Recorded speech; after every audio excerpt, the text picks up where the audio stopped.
So some of you guys may think I was doing that to pump myself up, but I was actually doing that because that clap right there is a sense of unity. It's a sense of community. There's a term, e pluribus unum, which means though many, we are one. That's what Detroit education is lacking right now. A sense of community, a sense of unity, and this oneness. Detroit is a beautiful city. Matter of fact, Detroiters possess a tremendous amount of grit, perseverance. The education system here in Detroit, some may say that it started taking its downfall back in the early 1900s, before the Detroit riots. They said that when people moved into the city, Detroit couldn't keep up with the influx of people that were moving in. So it was just building schools, creating seats for scholars, but we didn't have enough educators. Some may even argue that the problem started to happen after the 1967 riots, where there was white flight and there was an influx of people who moved out of the city. And I don't know if you guys know, but when scholars aren't in seats in schools, schools lose funding, schools then close, and we're faced with an education system that doesn't have its priorities straight. So, specifically here in Detroit, our schools, we have the opportunity to do something so great. And tonight I want to focus on three things. First, the truancy issue, the inability to recruit, retain, or even attract high-quality talent to come here and teach in the city. And then lastly, our lack of high expectations and rigor in the classroom. Let's start with truancy. For those of you who don't know, truancy is consecutive absences during the day. During the week, during the school year. Here in Detroit, we rank in the top 5 in the nation, which means our scholars, 2/3 of our scholars will miss over 10 or more days during the school year. That's the problem. In order for scholars to achieve, they have to be in seats. You may ask, why aren't scholars in seats? There's a number of reasons why. First, the Motor City has an unreliable public transportation system here. Secondly, our parents of our scholars, they don't place a high value on education simply because they don't have a quality education. And lastly, our scholars are being forced to grow up by the amount of responsibility that's placed on them as young people. So you have scholars who are literally staying home to babysit, cook and clean, and even work.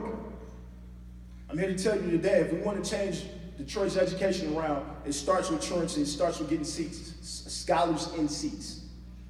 Next is high expectations and rigor in the classroom. Yeah, I understand that our scholars come from poverty-stricken communities. I get it that our scholars may come from situations that are not the best for their overall being. There's a difference between sympathy and empathy. We cannot afford to be sympathetic. That's good. We must maintain high standards at all times, high expectations at all times. They need those expectations. They want to raise to those expectations. Here in Detroit, I'm sorry, we're soft. We feel sorry for kids who come from hard situations. I'm here to tell you today as a witness that if you challenge a scholar and you believe in that scholar that they can do all things through Christ who provides them strength, they will raise to the occasion. Our scholars also need classrooms that are rigorous. They can't go to classrooms and do worksheets all day. They need to sit in classrooms that are thought-provoking, mind-captivating, and engaging. If we produce engaging lessons, scholars will actually want to show up. We'll have scholars in seats, and now we're looking at fixing 2 issues: truancy and the low expectations and the lack of rigor. My last point is we must figure out a way to attract, recruit, retain high-quality educators here in Detroit. The reason why cities like Washington, D.C., Atlanta, Georgia, the reason why they're beating us is because they actually take care of their teachers. Here in Detroit, we get about $7,500 per kid. Washington, D.C. gets over $20,000. Our suburban counterparts get over $14,000. We have teachers in schools where they have to worry about the ceiling caving in on their heads or the floor falling in. Have to worry about actually how much they get paid. The average salary of an entry-level teacher here in Detroit is about $38,000 compared to our suburban counterparts of over $50,000. Now you're asking teachers to make a decision between having to provide and take care of themselves or be a part of a community that doesn't really even believe in it. So we have to do a better job, minus the bureaucracy happening in Lansing. We got to do a better job at taking care of our teachers. We have to place an emphasis on paying our teachers. Our teachers here in Detroit right now, they're worried about their pensions. They're worried if they put in all this time and all this work, at the end of the road, will they have the opportunity to take care of themselves? If we put our scholars in front of the right role models, the people who walk the walk and talk the talk, they produce those engaging lessons.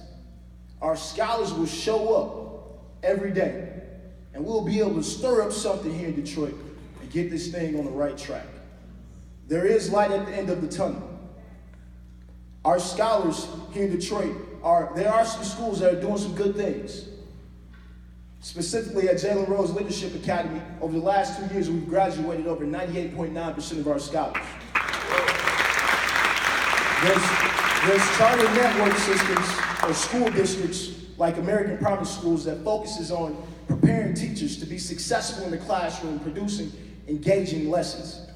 And then we have businesses and corporations like Teach for America Detroit, Quicken Loans, people who actually want to bring talent here, who actually train talent to get them here, but we need your support.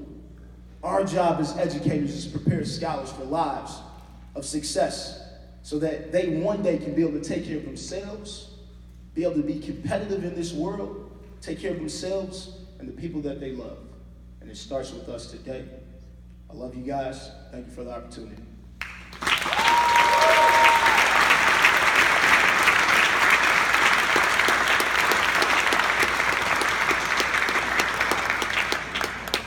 That was awesome. I like how you referred to, I think everybody kind of caught on there. We call them students.